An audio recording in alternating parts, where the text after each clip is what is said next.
Vocês acreditam que eu fui trocada por uma outra mulher mais jovem que eu, 4 meses depois de casada?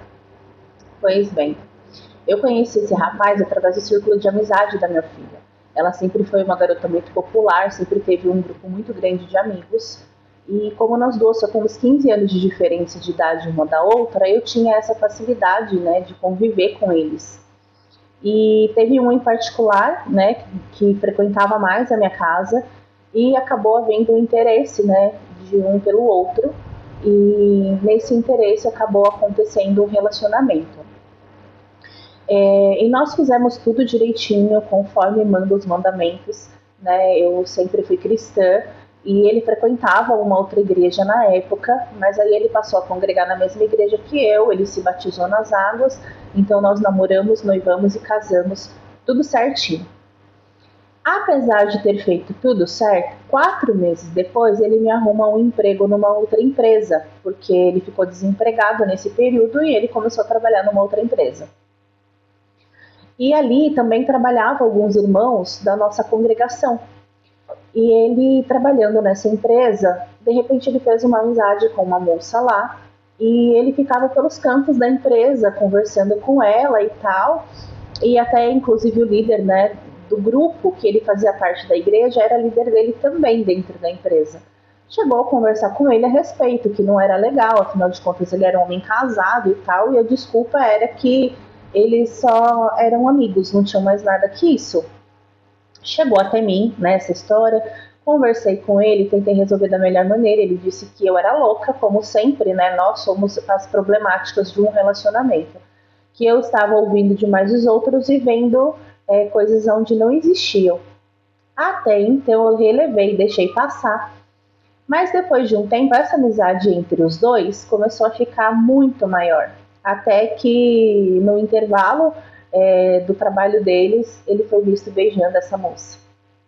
Eu fiquei sabendo, né? Fui tirar satisfação com ele, fui conversar com ele. E para o azar dele, a família dessa moça tinha algumas pessoas que congregavam também na nossa igreja e nós éramos muito próximos.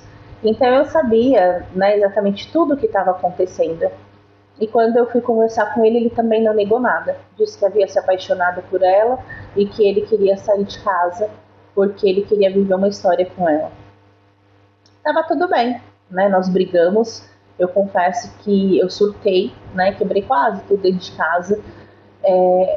Aí você pode estar se perguntando, mas por que você fez isso? Porque quando você tá, né, tipo, num estado de nervosismo, você não consegue pensar no que você está fazendo. E outra coisa, as coisas da casa fui eu que comprei, quem estava fazendo era eu, porque quando nós casamos, nós não tínhamos nada, né? Ele morava com os pais na época e eu morava com a minha filha. Então eu aluguei a casa debaixo da onde a minha filha morava e ali eu imobiliei a casa. Então estava tudo no meu nome, era tudo meu.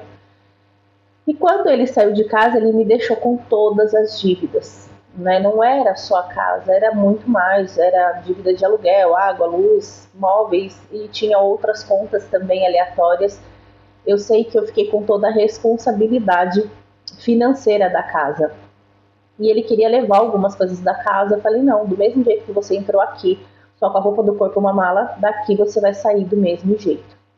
E foi exatamente o que eu fiz. Eu falei, olha, recomeça a sua vida e eu não quero ver tua cara nunca mais. No mesmo mês que ele saiu de casa, já procurei o cartório, já fui lá, já dei entrada no divórcio, né? Porque ele mesmo não quis mover uma palha para isso. E eu fui lá e fiz o divórcio. Passando-se um tempo, ele veio até minha casa. Ele veio aqui, veio para pedir perdão e para me fazer uma proposta. Uma proposta indecente que não tem cabimento, gente. E quero aproveitar, né, o ensejo do vídeo, pedir para que vocês se inscrevam no canal, deixem um comentário que seja, deixem um like também, né, se você gosta desse tipo de conteúdo, para que o YouTube possa entregar para mais pessoas. O início aqui na internet não é fácil, gente, né, mas eu também passei por um processo muito difícil e eu encontrei na internet uma maneira de tentar reverter algumas coisas, né? Outras não tem muito o que fazer, mas é uma maneira de poder lidar também com a situação, contando para vocês, né? Compartilhando com vocês algumas coisas. Essa aqui é mais uma história de uma seguidora, Se também tiverem uma história e quiserem que eu conte aqui de uma maneira mais leve e com todo o respeito do mundo, é claro, deixem nos comentários que eu entre em contato com vocês e eu vou estar passando aqui, né, contando a história de vocês da melhor forma possível. Enfim, ele veio até minha casa, ele me chamou no portão, a gente foi conversar um pouquinho, não via motivo para não conversar com ele, e ele veio e me pediu para ser amante dele. Ele disse que estava com saudades do que nós vivíamos e tal, porque a gente se dava super bem, mas ele estava enroscado porque a mulher estava grávida, isso e aquilo, que ele se arrependia de tudo que havia feito, e ele pediu para voltar. E eu disse que eu não queria mais ele. E quando eu falei para ele que eu não queria mais voltar com ele, ele me fez essa proposta: já que você não quer voltar comigo, você não aceita ser minha amante? Pra gente poder ficar junto de vez em quando, matar saudades e aquele papo todo sem noção. Ai, gente, a minha vontade era voar no pescoço dele quando ele faz isso. Mas eu garanto, mas assim, olha, eu falei, gente, ele não tem menor assim, ele não teve a menor sensibilidade, né, nem para falar sobre o assunto nem comigo e nem com a atual esposa dele. Eu simplesmente mandei ele embora, xinguei, briguei e pedi para que ele nunca mais colocasse os pés no portão da minha casa. Né? Depois, com o tempo, eu fiquei sabendo que ele passou por muitas e muitas coisas. Também aprontou com essa ex-mulher dele, né? Depois as notícias acabam chegando.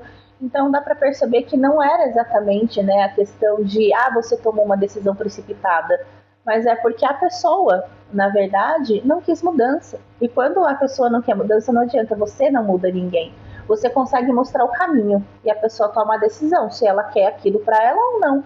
Mas falar assim, eu vou tentar, eu vou mudar aquela pessoa, você não muda, infelizmente. A pessoa muda por você, mas você não muda ninguém. Desculpa. Né? Ele passou também por uma situação muito difícil, né? Virou até mendigo de rua, inclusive.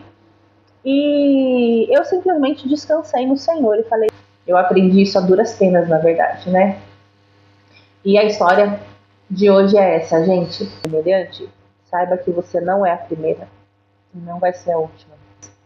O recado de hoje é: esperar em Deus pode ser demorado, porém é mais seguro. E Deus é bom o tempo todo. O tempo todo Deus é bom.